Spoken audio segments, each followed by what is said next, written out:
on that camera and strap in.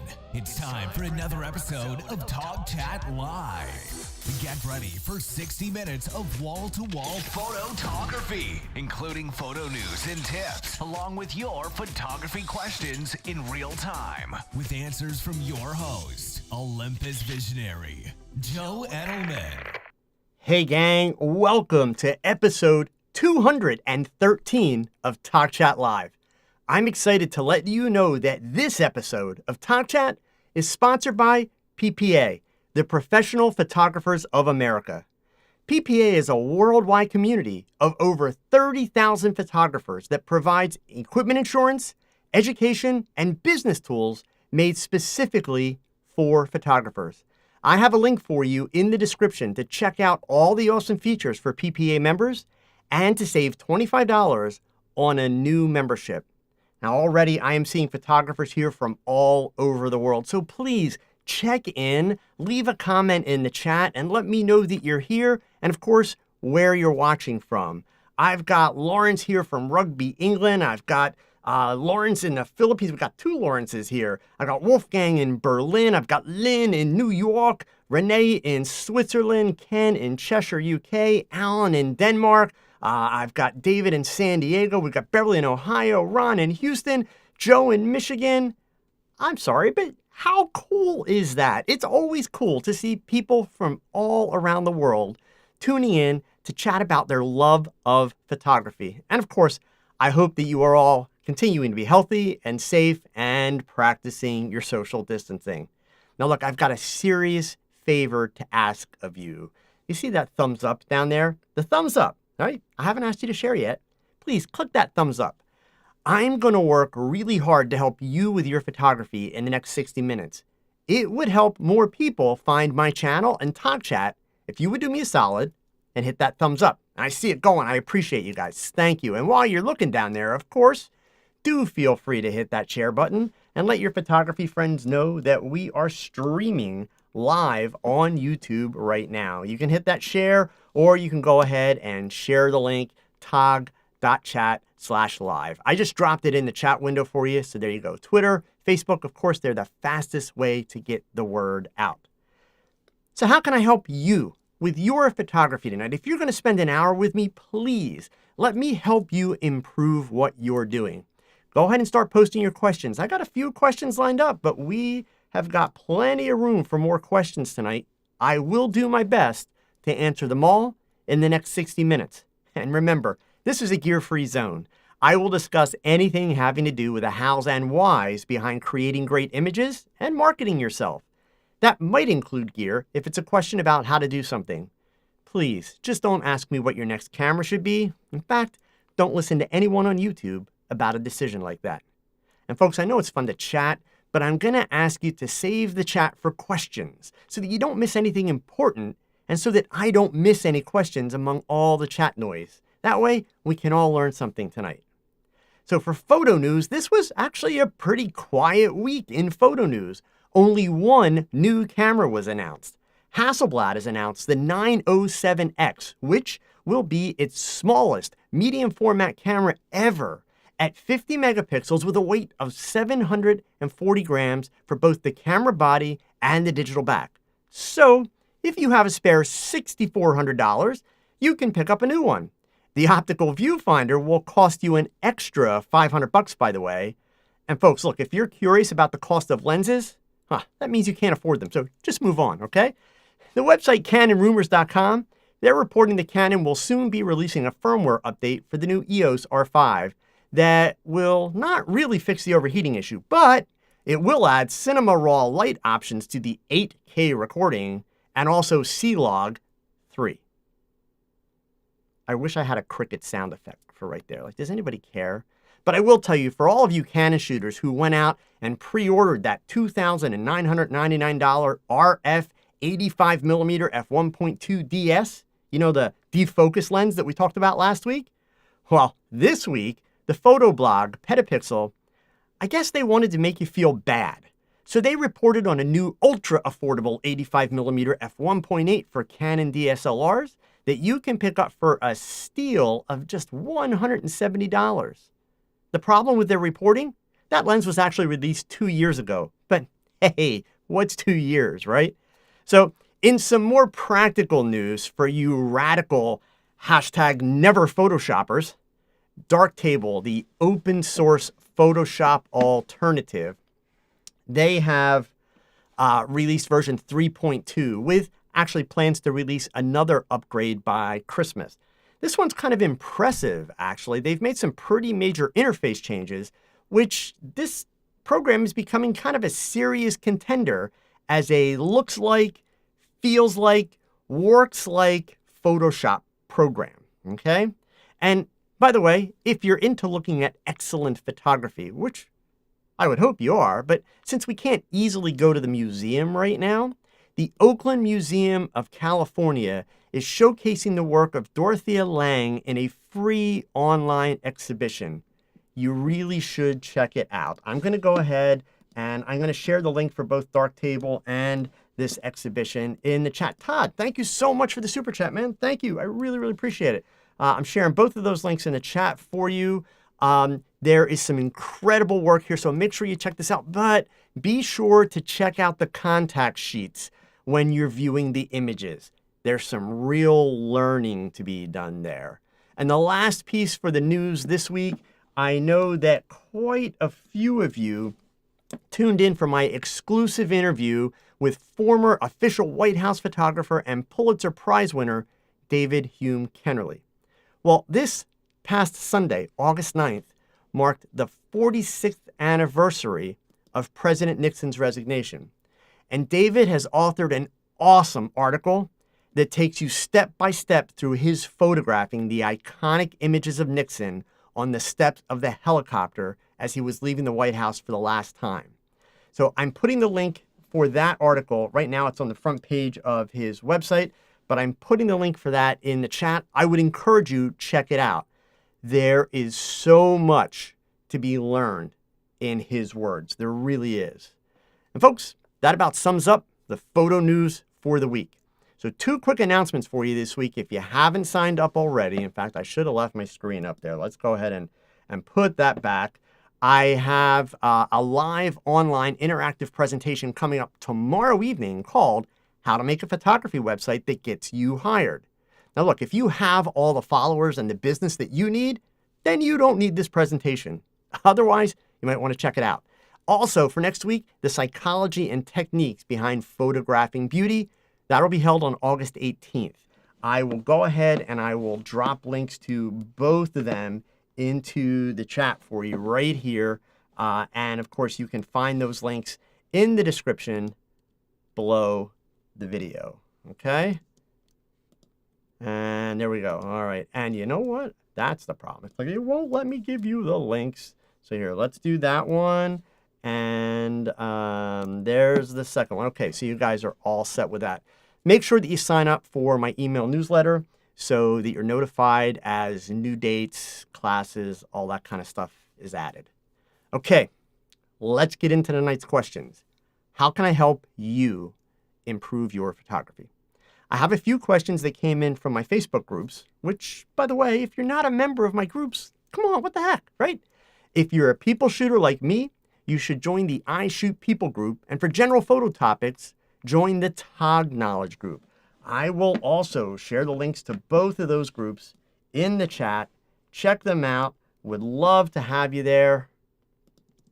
There you go. In fact, if you join or if you're already a member, just so you know, next couple days I'll be doing some live streams into those groups. Got some cool stuff lined up. So I do hope to see you there. Okay. So the first question that I had, which came in earlier today, and this one just happens to fit in really, really well with our sponsor. So I am glad to do this. This one comes from Roger T. And the question is, you talk about PPA quite a bit. Now, since there is a lot of free educational material that's already online, Roger's asking, is the educational component of the membership really of value? Well, Roger, I can answer that question in 2 words. Heck yeah. So seriously, Roger, you picked a great night for this question since PPA is my sponsor tonight. But I assure you, what I'm about to tell you is my sincere belief. Here's the thing. You're right. There is a lot of free educational content online. But the challenge for someone like yourself is determining what material has your best interests in mind. I mean, come on, guys. You know that not every YouTuber has decades of actual working experience making money as a photographer. They may be really, really talented, but the information they're sharing, it's limited in its scope.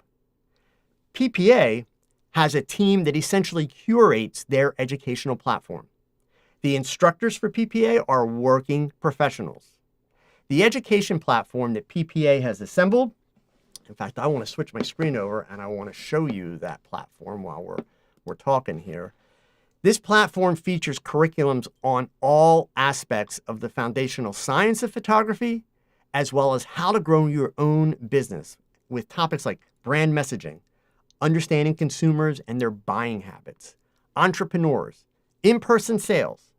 The educational platform at PPA that you're seeing on the screen right now, and I should take that question out of the way, and that way you'll be able to see it better. There we go. It actually recently went through a pretty big design overhaul. Where it sits now, over 900 classes from over 150 instructors. And I'm proud to say that I happen to be one of those instructors. So what you're getting, Roger, is a cohesive learning experience. That's really what's happening here. And for any of you that are not familiar with PPA, regardless of whether you're just starting out or if you've owned your photography business for years, this is an organization that can help you.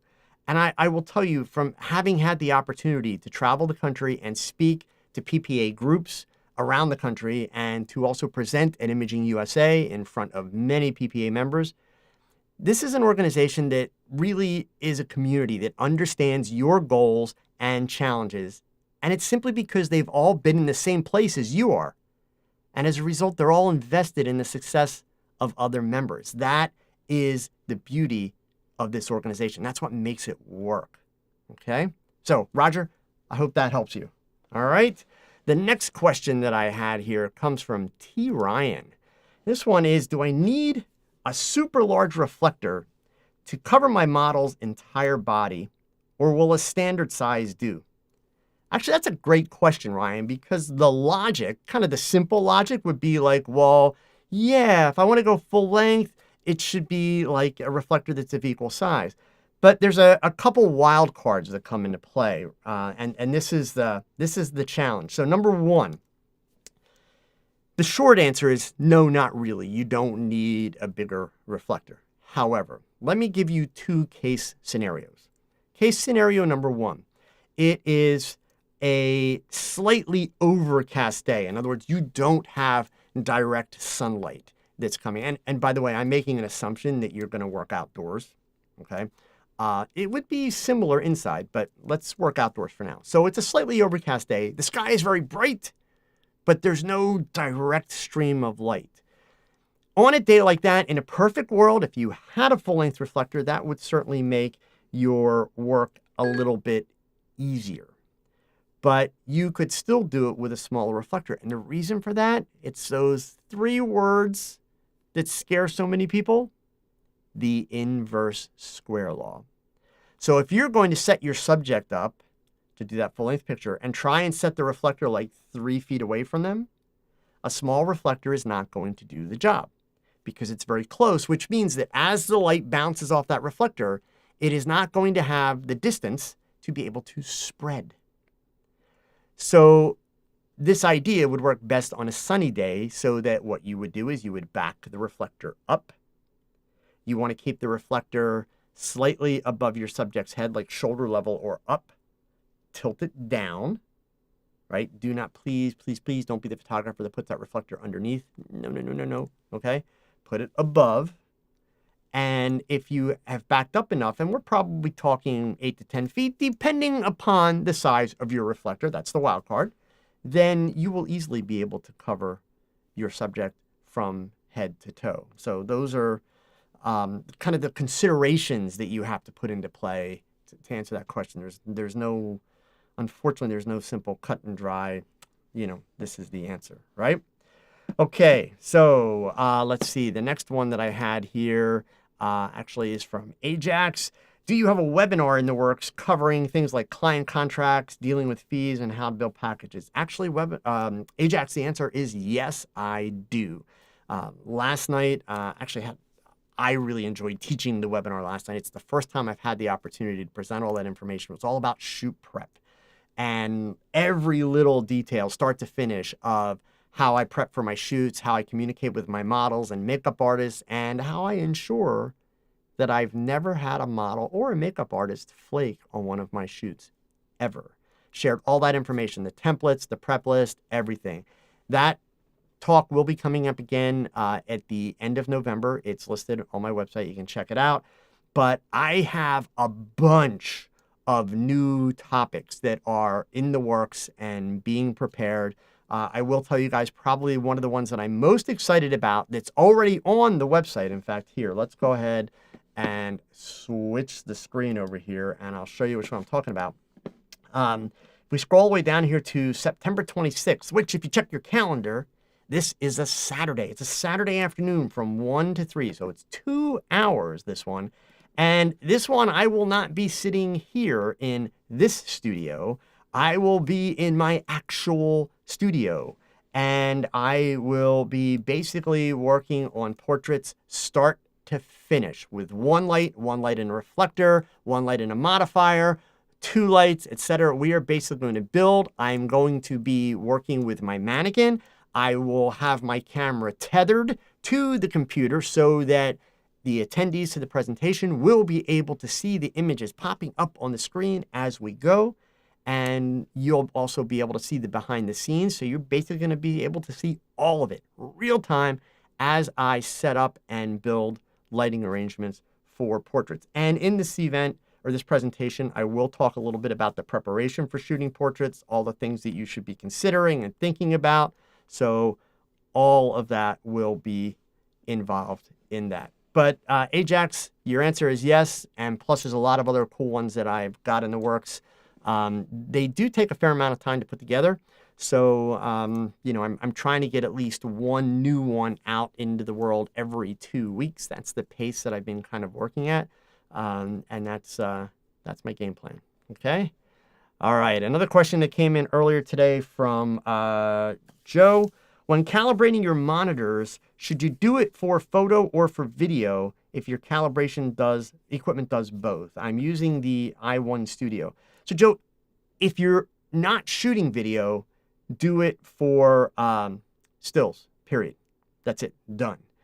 If you are shooting a lot of video and you're editing video and you're posting video like I do, my 2 monitors that are sitting here, the one on the right, my right, okay, your screen left, is calibrated for stills.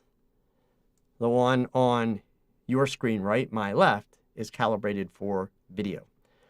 Because especially when you start doing YouTube stuff, one of the big challenges that you run into is you produce a video, you upload it to YouTube, and it looks great on your computer screen. And it's really the same problem we run into with still pictures, but it's worse. It's really worse for video because each of the different browsers, so when you look at the same video in Chrome and then Safari, and then you go to Firefox and then Opera, it looks different in all 4 of them. And sadly, the worst 2 are Opera and Chrome is really popular. So yeah, I do calibrate. And honestly, true story, it's something that I've actually just started doing in the last month or so. I never used to, and I just used to get incredibly frustrated.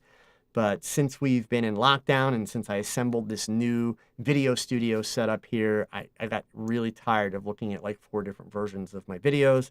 So it's impossible to get them to match completely. You just can't do that. But I've got it down to the point now where they're looking pretty similar across the board. So I'm finally happy with it. And that was using the iStudio to calibrate and be able to make that happen. Okay. All right.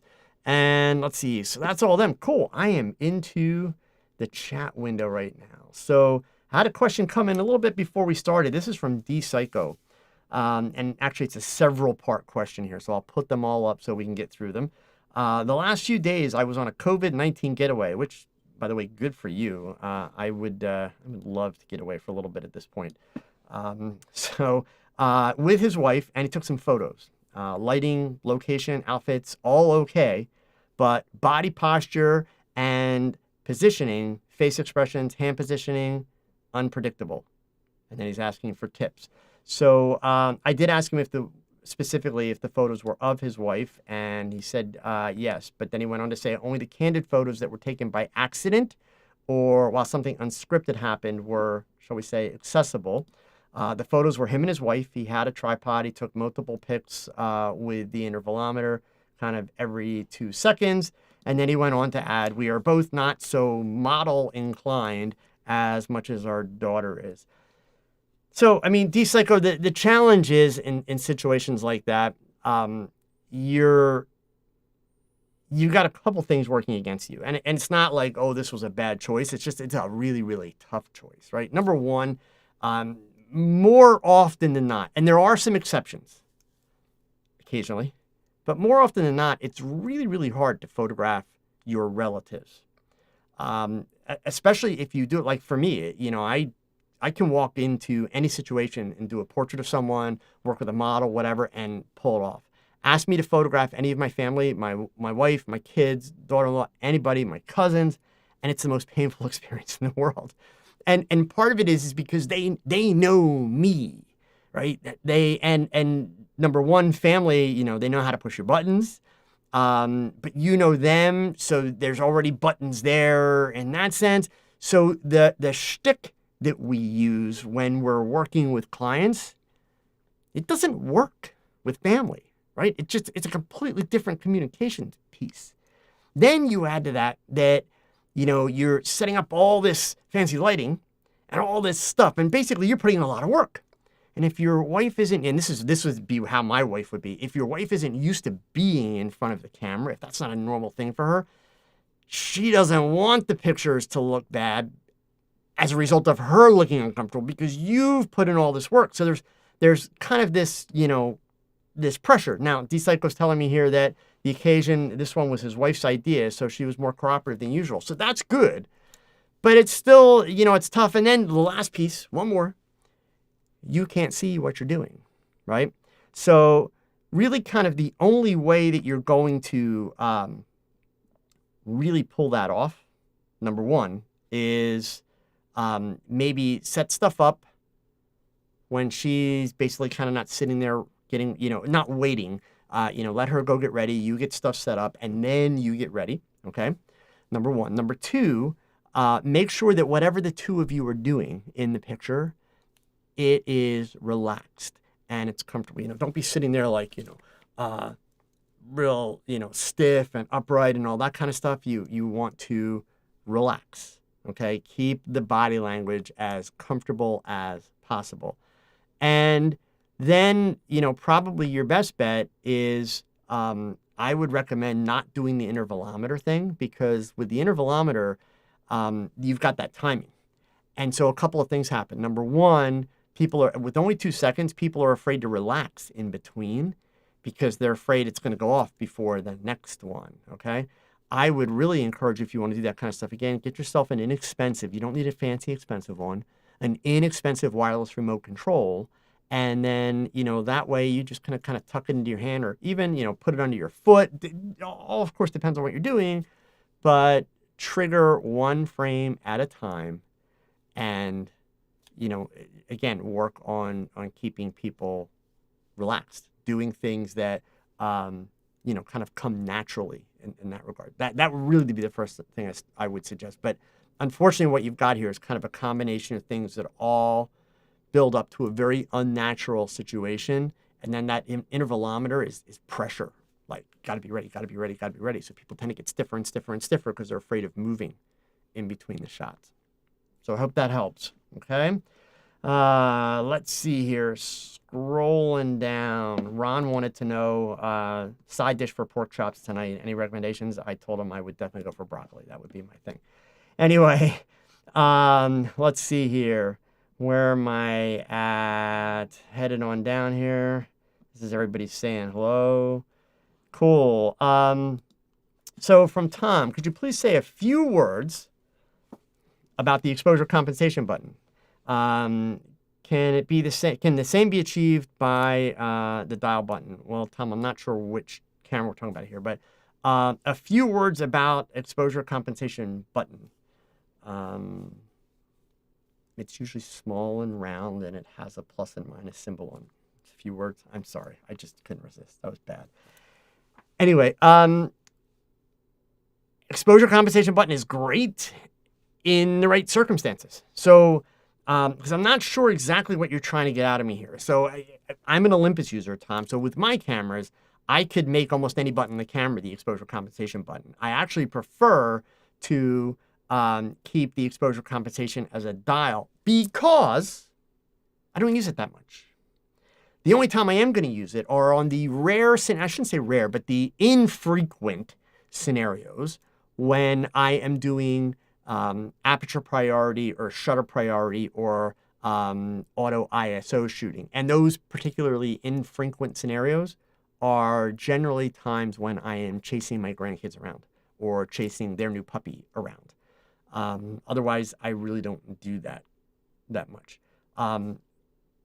For my thought process and the way I approach photography, there is no value to using exposure compensation dials when you're shooting manually. You kind of don't need it. It kind of defeats the purpose, right? But you can set it up and put it pretty much wherever you want. It can be, it can be a dial, it can be a button, whatever you prefer on your camera, provided that your camera will allow you to, make that compensation. Okay. All right. I want to slide down here really quick and get Danny's super chat. Danny, thank you so much for the super chat. I really, really appreciate that. Let me get that one. Don't worry, I'm going to get everybody's questions. We're doing great here, but I want to get Danny's question here. I tend to use the mechanical shutter, but does using the electronic shutter over the mechanical preserve the overall life of your camera? So, Danny, the first statement I would have would be, it depends, but don't worry, we're going to get to the bottom of it. And then the second statement would be kind of not really. So let's go back to the depends part. What I don't know, Danny, is are you shooting mirrorless or are you shooting DSLR? There is an argument to be made that if you're shooting a DSLR and it has an electronic shutter in it, that you could, in theory, save the mirror mechanism, a little bit. But that being said, I wouldn't. You have to understand that electronic shutter, you can run into problems with the rolling shutter effect. There are a lot more things that you've got to pay attention to with the electronic shutter. I can tell you, in all honesty, probably not more than maybe once or twice a year do I ever switch my camera into electronic shutter mode. And it would be a situation like for a wedding photographer. If you are shooting images during a ceremony in a church, if you're in a church where the pastor, minister, officiant, whichever, is going to allow you to shoot during the ceremony, my honest advice would be, regardless of how casual they may be, I would still want to shoot with an electronic shutter so that I'm as quiet as possible, not interfering with the episode or with the ceremony, in any way, shape, or form. In that sense, honestly, I wouldn't look at it as a way. I guess the short answer, Danny, is I wouldn't look at it as a way to try and preserve your shutter. The reality of it is that most of the cameras on the market today, the shutters are going to last much longer than people will have the camera. They just are. In part because people actually don't shoot as much as they should. That's a personal opinion. But the other part is people do tend to turn their cameras over fairly rapidly in today's world, because for the most part, now obviously this doesn't apply to everyone, but for the most part, the people that are out there buying cameras and doing photography are people with disposable income. So unless things take a turn for them, Sony, Canon, Nikon, whoever comes out with a new camera, 6 months, 8 months, a year, even a year and a half down the road, they're probably going to trade up, oftentimes when they don't need to. But that means they're not even getting close to maxing out that camera shutter mechanism. So So that would be my advice. If I've missed anything, oh, Danny, there it is. There's a follow-up. It's got the EM1 Mark III and the Sony A7R III. No, I mean, they're both mirrorless cameras. I honestly won't worry about it. Yes, there's a shutter curtain that's operating, but both of those cameras have, very high shutter actuation expectations on them. I really would not go that route. I would only use the electronic shutter in situations where there's a legitimate benefit to it, but I would not use it as a habit or a rule. Okay. All right. Heading back up here. Let's see. Got that one. All right. Scroll down. That's everybody saying hi again. All right. Cool. Got the exposure compensation button. I'm probably going to mispronounce this name terribly, and I'm so sorry, but I don't use the program. I'm, familiar with it overall, but Savazari, gosh, I hope that I've said that right, says that he does use it, likes it, recommends it, and I should have mentioned it's free. I did say it's open source, hence free, okay? Yeah, Jerry Graham, ooh, I totally need to tweak my site. I don't think it fully shows what I do. Jerry, not to be a smart, you know what, but just based on that statement, I guarantee you need to tweak your site, and in part because you're more concerned about your pictures than the rest of your website. And actually, the thing that most photographers screw up the most on their website is not the portfolio. Mind you, that frequently needs help too, but believe it or not, it's the About page. So you might want to consider coming to that presentation, okay? All right, A Muse, with regards to camera maintenance. I know I have dust on my sensor, and I have quotes from the manufacturer and an independent camera shop. What do you recommend?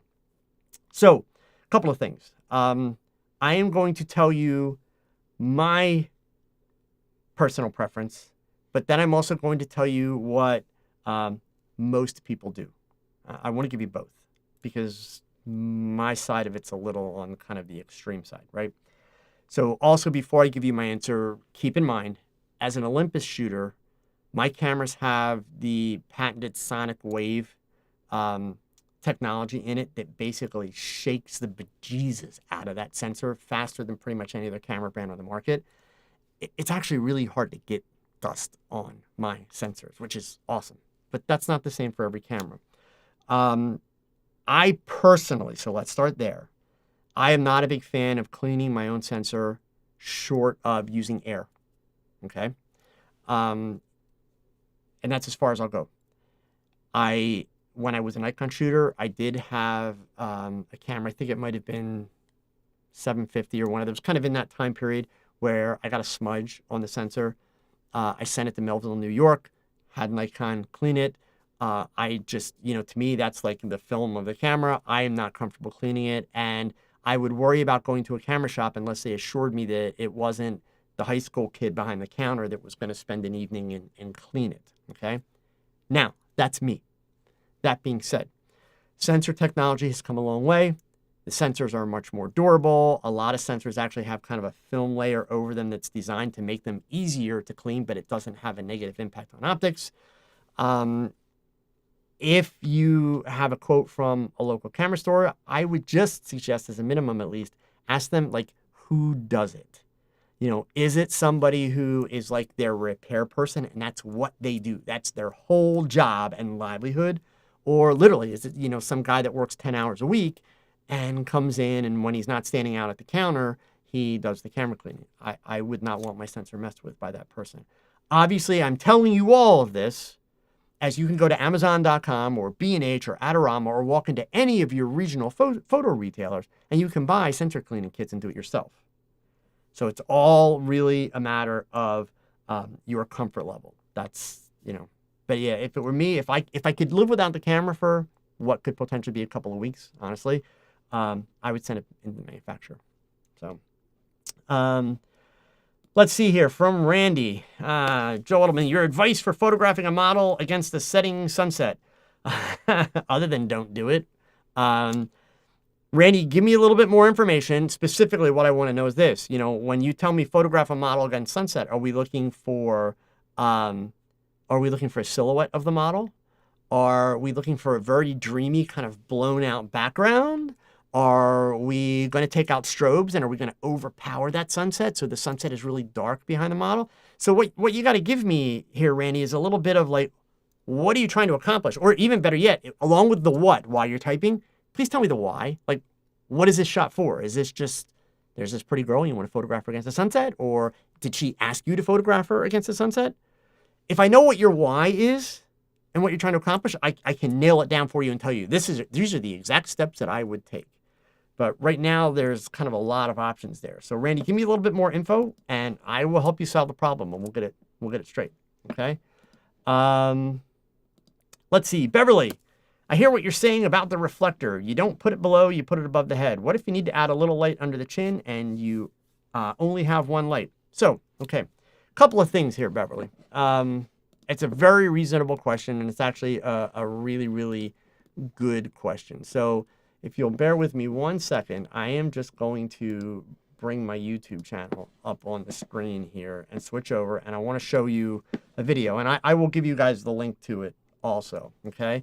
So if you visit my YouTube channel and in the little magnifying glass, not the search box at the top of the page, the little magnifying glass, you just type in reflector, and I will share you the link with you.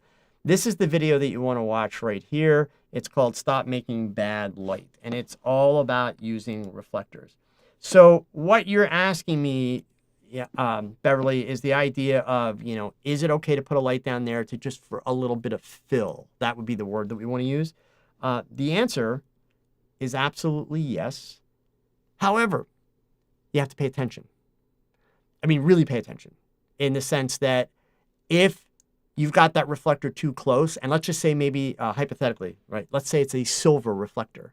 If you have it too close, you run the risk of starting to put shadows on tops of the cheeks. Here, let me make the screen bigger. On tops of the cheeks, on tops of the nose, top of the lip. You never want shadows there. That's what they do in Hollywood when they make zombie movies. They light from below. It's startling. In fact, if you want to Google the phrase uncanny valley, you'll learn the cognitive psychology behind what I'm teaching you right now. So yeah, there have been plenty of times in my career where I have taken a soft white reflector, put it below my subject outdoors, just to kick a little bit of light up to soften shadows underneath the chin, even soften a shadow a little bit here. But the challenge is, and the real question is, the variable is, how close should it be? Because remember, it's reflecting light. So depending on how bright your light source is, whether it be direct sunlight or whether it be like bright overcast, and depending upon how reflective your reflector is it silver? Is it white? Is it whatever? That is a variable that goes along with how close do you need it. So you still have to pay very close attention to make sure that you're not putting shadows. Folks, if you look at my work, any of my work, it's really, really obvious. I tend to prefer soft, even beauty lighting. Even when I'm shooting outdoors, I go for really soft, really kind of even light. That's my thing, right? But in all of that soft, even light that I do, there's still shape and definition and hints of shading under jawlines, under the nose, under cheeks, under eyes. I don't want the light so flat that there's no depth, right? Because then it's like really two-dimensional, because that's your challenge. Photographs are two-dimensional, so we're always trying to add that depth. So it's all about finding the right balance. But yeah, it's totally doable. You can completely do it, okay? All right, Randy gave me a follow-up here on his statement about photographing the model against the sunset. He wants kind of a dreamy look with a focus on the model. So depending on how you define dreamy, Randy, for me, the way that I would do that is I would simply take a reflector out with me, a white reflector. No silver, no gold. Gold is evil. Trust me, you don't want gold, right? White reflector.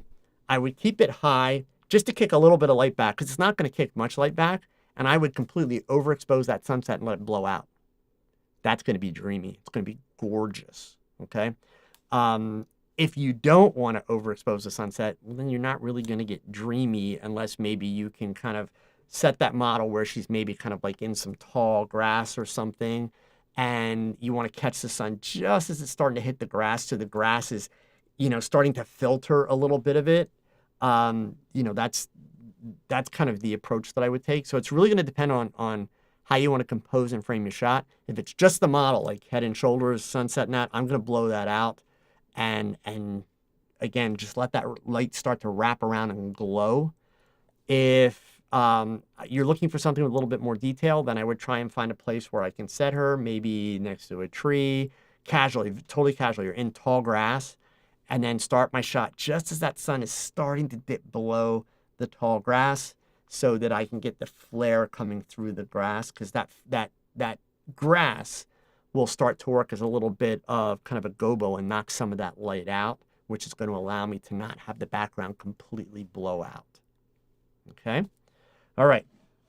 And scrolling back on up here. So let's see. I got Beverly's question. Got Danny's there.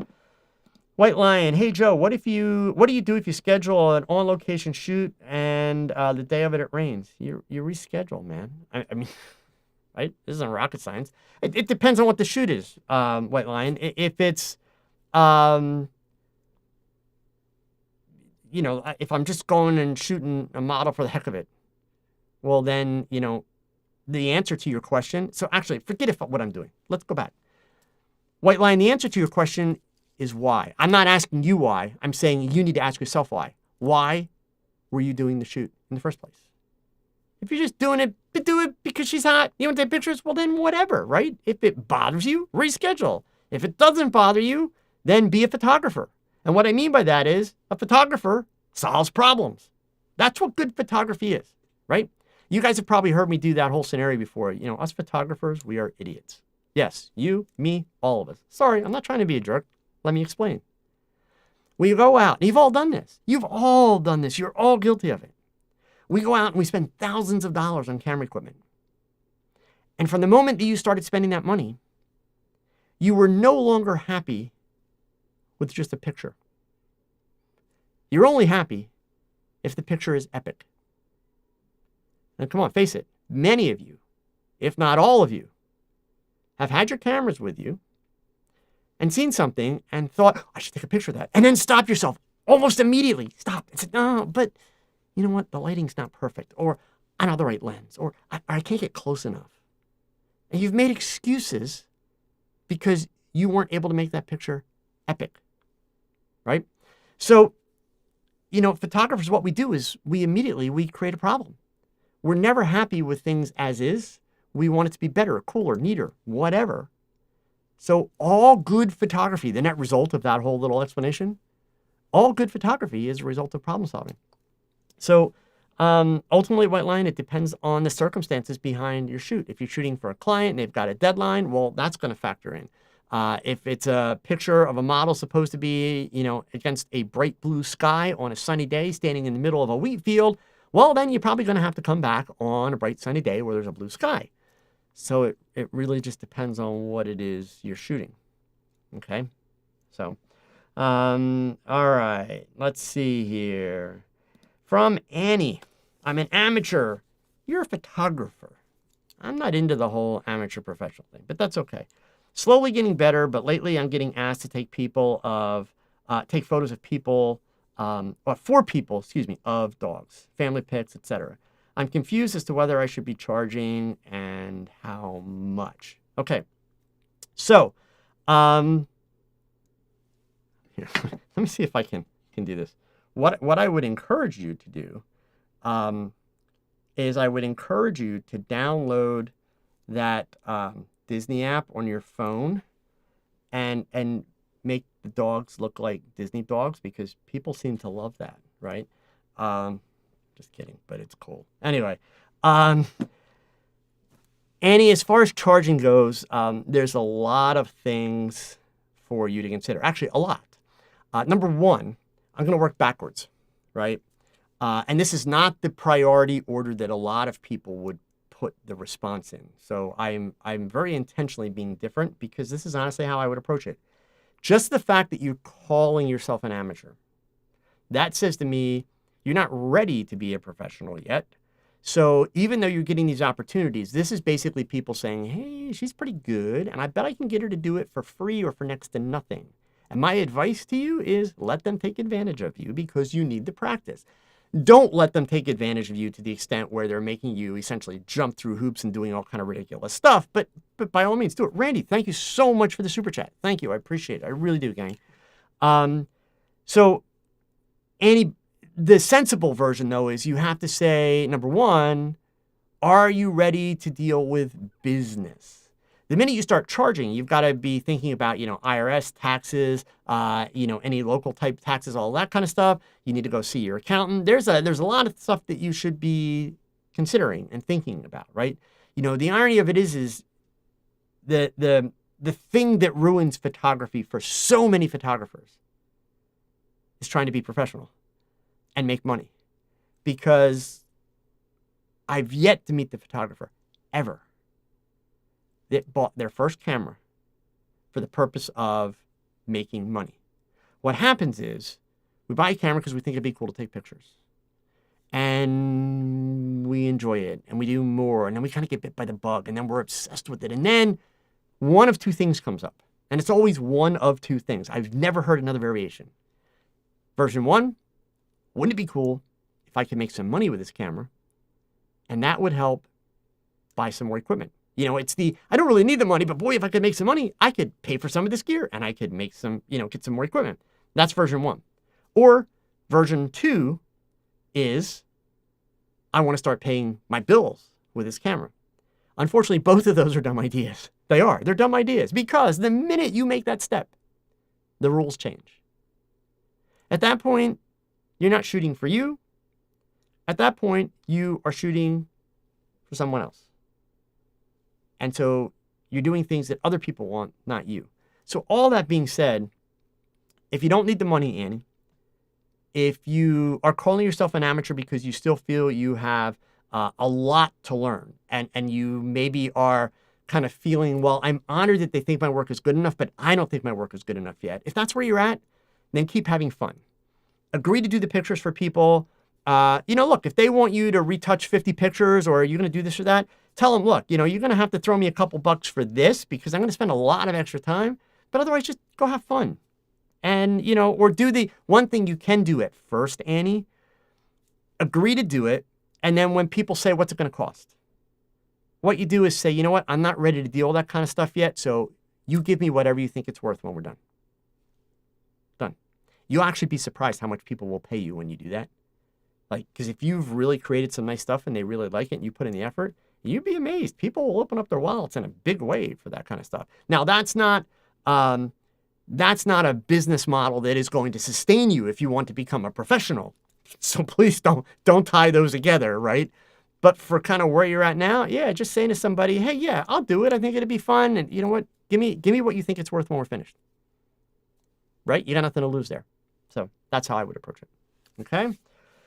All right, so let's see, Randy, you had another question here. Is that what we got? So we did I want to get down here to your super chat and then we'll come back up. Heading on down. So Randy, you're using an EM1X. There it is. Sorry. Have I ever done Astro? I'm struggling. You're using the using the EM1X for Astro. So true story. I've done Astro once in my life. And because of the EM1 Mark III, not the EM1X, but the EM1 Mark III, I actually looked like I knew what the heck I was doing, which was pretty cool. Because the fact of the matter is, I had no clue what I was doing, okay? But, Randy, I can help you out. So, bear with me one second here. I am going to bring up a website, and I'm going to share it with you, okay? Because, fortunately, I know some people that are amazing astrophotographers. So I'm going to switch my screen over here. This is the Get Olympus website, okay?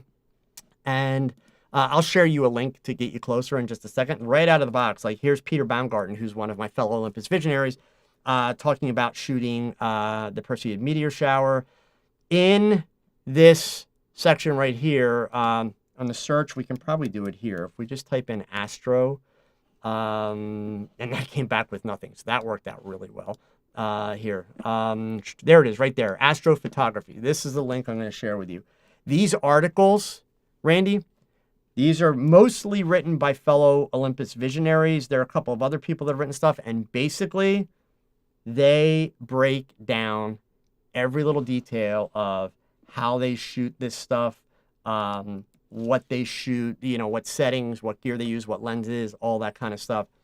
And I don't know for a fact, but just based on kind of the timing of things, I would expect that if you go through here, you'll probably even find some shots that are done with the EM1X, because I know Peter, Alex McClure, a couple of those guys, I know that they were out doing astrophotography with the EM1X when it first came out. So, but now, especially for the Olympus visionaries, when it comes to astrophotography, believe me, they're using the EM1 Mark III, because the Starry AF feature is just, it's amazing. Okay, completely amazing. So, oops, my little thing there is sliding off the page. Look at that. That's not supposed to happen. There we go. Okay. So, Randy, I hope that helps. Okay.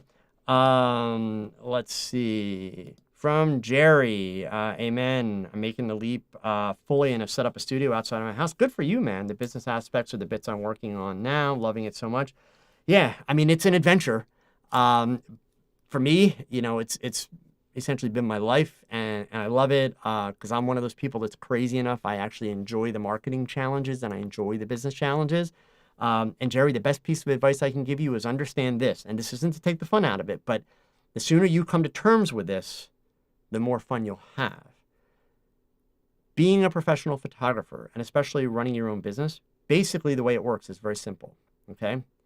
If you run your business successfully, then you get to take pictures, right? So getting pictures is what you get to do as the reward for running a successful business, right? So put as much energy into learning the marketing aspects of it, the business aspects of it, all of it as you possibly can, because the better you are at that, the more you'll get to use your camera for money, not for fun, okay? All right. Let's see here. Amused. Well, there you go. So you've done what I'm talking about. Your first two tips were $60 and $75, and you were thrilled. Average sale now is $800 to $900. So, Muse, I'm curious. What are you? I'm not going to pick on you, but I want to try and help you. What are you shooting that you're getting paid $800 to $900? Is it a portrait session?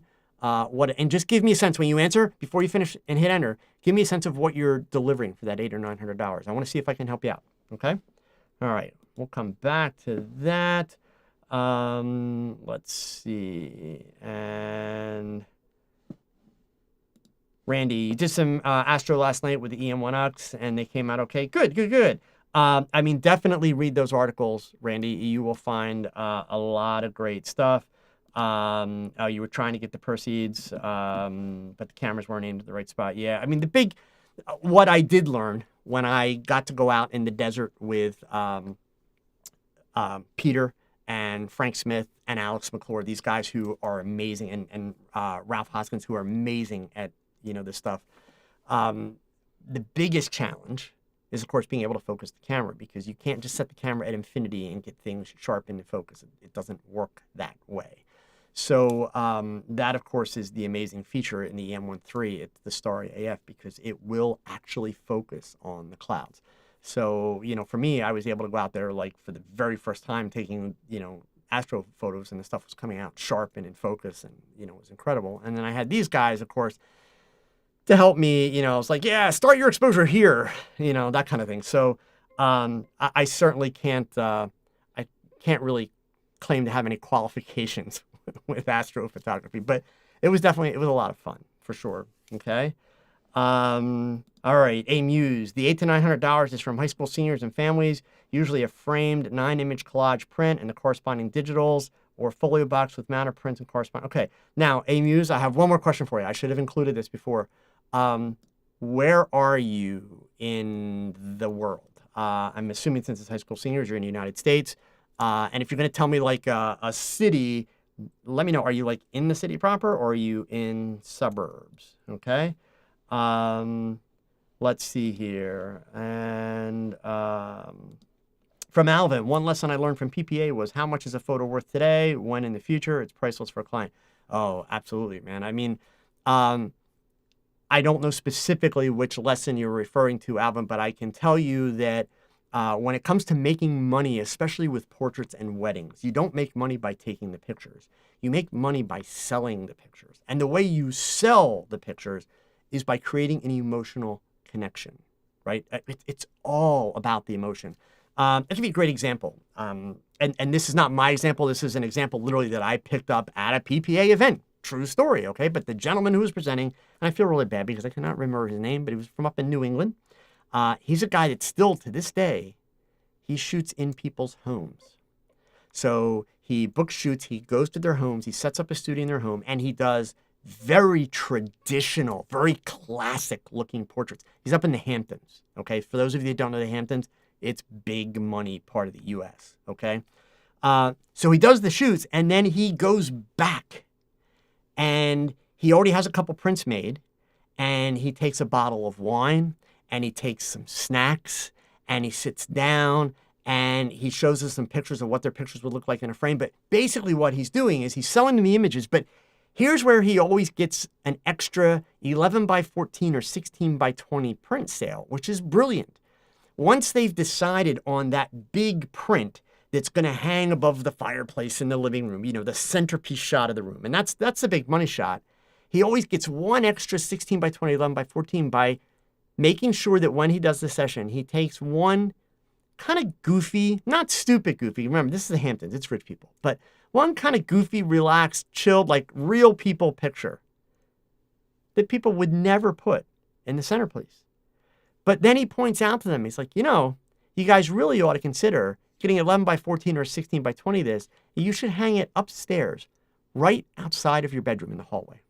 That way, every morning when you get up and you come downstairs for breakfast, you're going to walk past that picture of this fun moment that really represents your family. And you're going to have a good chuckle to get your day started.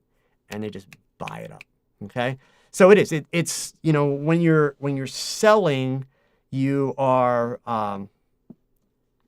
you know, you're making emotional connections. That's absolutely the key to it. Okay.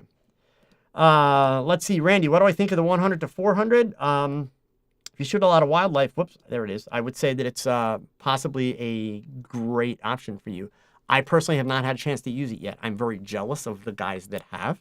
Locally, actually, 15 minutes from me, Frank Smith, who is another fellow Olympus visionary, he has one.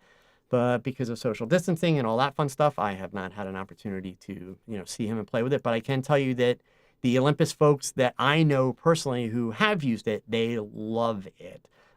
If you follow on social media, guys like Frank Smith, Scott Bourne, who's the bird guy, Steve Ball out in the Pacific Northwest, those guys all have it and already are posting some amazing images with it. So yeah, it's a pretty cool lens. And obviously for most people, it's going to be much more affordable than the fixed aperture lens that's going to come out, you know, the beginning of next year. Okay, because that lens we've heard nothing about the price tag, but simple logic says it's going to be a whole lot more than this 100 to 400. Okay. All right. So let's see. The last question I asked Amy is Louisville, Kentucky. So it's the largest city in Kentucky. Haven't found many people who value photography. There are a lot who shoot and burn. Okay, cool. So Amy, so what you're telling me, so for those of you maybe that just came in, let me go back through all these. Amuse was talking about the fact that he or she, I'm sorry, I don't know which it is, pulling in about $800 to $900 from high school seniors and families. That's delivering usually a nine image collage print and corresponding digitals, or a folio box with mounted prints and the corresponding digitals. Located in Louisville, Kentucky, dealing with a lot of shoot and burn photographers as competition in the area. You know, they're doing stuff like in the $100 range, which of course they're not making any money. So $800 to $900 is better than many in the area, but his top sale was $5,500. One more piece of the info is that the in-person sales is after the $250 session fee. Okay, so basically we're adding $250. So that's getting us up to a much better number, okay? So a couple of things. Number one, let's start with some of the details you gave me. Even though I realize it can feel like it on a day-to-day basis, you have to adopt the mindset. Those $100 shooters are not your competition. And here's why. I mean, they're literally not competition. Yes, you're going to run into clients that are going to reference them from time to time. But the fact of the matter is, and I just called them clients, they're not your clients, right? The fact of the matter is, and folks, serious note here actually to go along with this, I frequently hear photographers, happens a lot with wedding photographers, literally just bitching and moaning about those Craigslist wedding photographers that'll shoot a whole wedding for $400 or $500. Do me a favor, gang. Shut up. Like really, don't be the photographer that bitches about them. Please don't.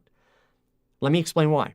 And then we'll get back to A Muse's portrait scenario here. The reason why you don't want to be that photographer is this. Number one, okay?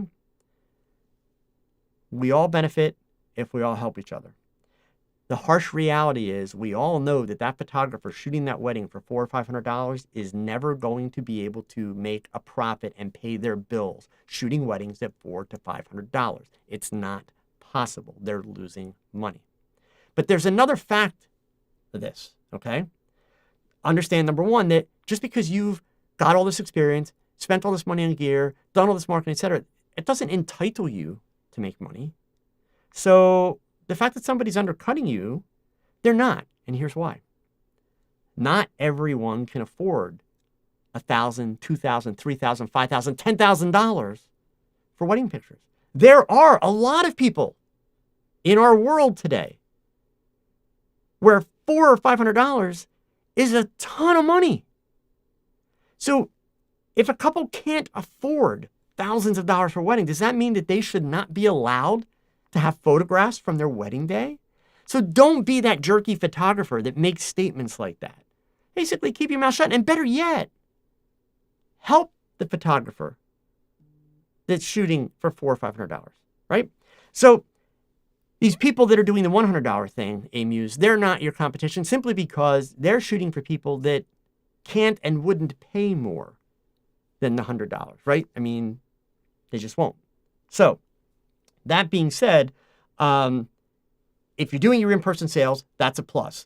My advice to you then, you clearly are headed in the right direction with what you're doing. I was thrilled when you turned that corner and gave me the session fee plus the in-person sales. Obviously, your challenge is keep building your storytelling skills. Jot this name down. In fact, I will type it in the chat for you. I would encourage you to go to Amazon.com, or if you like, a bookstore, go to a bookstore, okay? And you are going to look for a book by a gentleman by the name of Zig Ziglar. I just put his name in there. And the book that you're going to look for is called See You at the Top. This is the first book that Zig Ziglar wrote. Now, just to scare you, Zig Ziglar was a used car salesman. That's how he started his adult career. And he went on to become a very, very well-known motivational speaker and author. That book, See You at the Top, changed my life and my career and taught me what sales is really about. But I want you to understand something before you spend the money on the book. You can still get it on Amazon, okay? Before you spend the money, it's not a step 1, step 2, step 3, step 4, step 5. It's not going to give you the roadmap and say, yes, do this, this, and this, and you're going to be a millionaire. No. In fact, basically, it's a book of stories. It's a book of stories of experiences that he had with clients and customers throughout his career. If you clear your head and you sit down and you read these stories, you will start to see threads and realize very quickly the amount of psychology and relationships that make successful salespeople successful, right? They're not just, selling a quick hit and getting out. They're building relationships and they're connecting with people on an emotional level. And just like that example that I gave you guys of the image that's going to hang outside the bedroom, that's building that emotional, connection. So check them out. And believe me, the stuff that you will learn from him, it will help you. It will help take you to the next level for sure. Okay. All right. So let me get back up here. I missed some stuff up a little ways. Where am I at? I got that. Kevin Reap, why do I see miniature red and blue color dots on my raw files for any edits? Shooting an OMD EM10. Kevin, I'm not sure about that. I never seen that. I'm not sure if that's something that's in the software that you're using to review your images. Are you doing this in Bridge or Lightroom? If you are convinced that this is something that's coming out of the camera that way, I would touch base with the technical service people at Olympus. At least maybe give them a phone call first, or contact them through the website and go there. I have never had a problem like that. Sorry. So I'm really not sure what to tell you there. Okay. All right. And where am I? Oh my God, I'm like way over time. Okay, let me try and get these last couple of questions that came in here. MSA Coach Mike, exposing to the right. Oh my God. Okay, so I should have quit while I was ahead. So look, MSA Coach Mike, your question is a dumb question. Let me explain. I'm not trying to be a jerk. You've been watching way too many YouTube videos and spending way too much time on the photo blogs and all that crap, okay? Stop.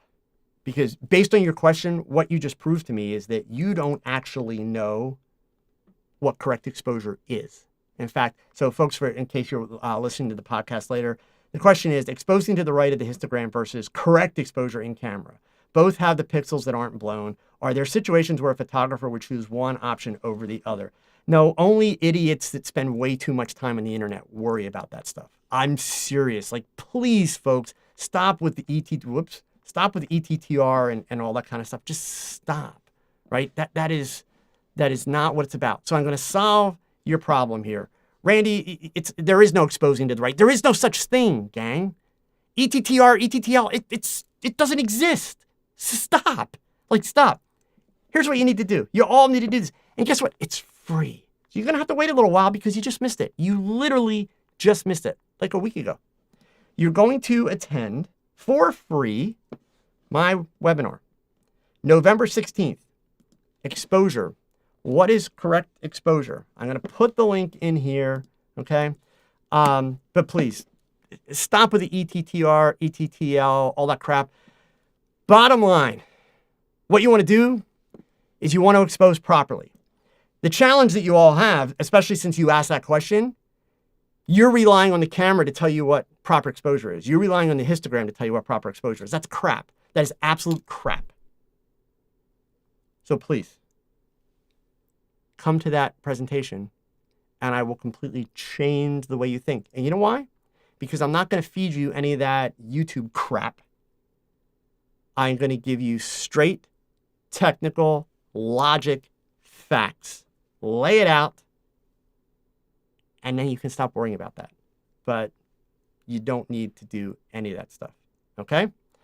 All right, so let me just see if there's anything else that I need to grab here really quick. Life's beautiful. So let me get this. This is a super chat, and then I've got to sign off, gang. We're way late here. Eric, thank you so much, man. Thank you so much for the super chat. So life's beautiful. Why is it that now that the latest Canons and Sony cameras are out, that the camera reviews on YouTube make it sound as though all cameras are garbage? Gang, seriously, like, I know this sounds like, counterintuitive, but would you all stop watching YouTube? Like, literally. And if that, if that means that I miss you on a Wednesday night, I would be disappointed. But if you go and pick up your camera on Wednesday night, I promise you I would be thrilled for you. I would be thrilled. I love you for coming and watching me. So, I mean, honestly, look, I can't even honor that with a straight answer. These people that you're talking about that make these videos, they've learned a secret. It's not much of a secret. If you cause anxiety, lots of people watch your video. How do you think Tony and Chelsea Northrup have so many subscribers? This company's going out of business. This company's going to collapse. The world is coming to an end. This sucks. You have to buy this. Never do this. The thing that you have, it's wrong. It's old. It's useless. And people are like, oh my God, oh my God, oh my God. What do I do? What do I do? What do I do? The day after, Olympus announced that they are going to look to sell off the camera division. They have not sold it. They don't have a buyer yet. They have a potential buyer. But the day after they made that announcement, I was here on TOGCHAT. I was asked, oh my God, Joe, what are you going to do now? What camera are you going to use? In fact, ironically, 5 minutes before I came on the air, I was walking my dogs and one of my neighbors, who's a photographer, so what camera brand are you going to use? Needless to say, I pretty much ripped his head off. But the simple fact of the matter is I told everybody one simple answer. You can go back and check. My Olympus cameras were every bit as good that night after this announcement as they were the day before I knew that announcement was going to happen. And we're a couple months down the road already, like a month and a half maybe. And guess what? My cameras still work every bit as good as they did before that announcement.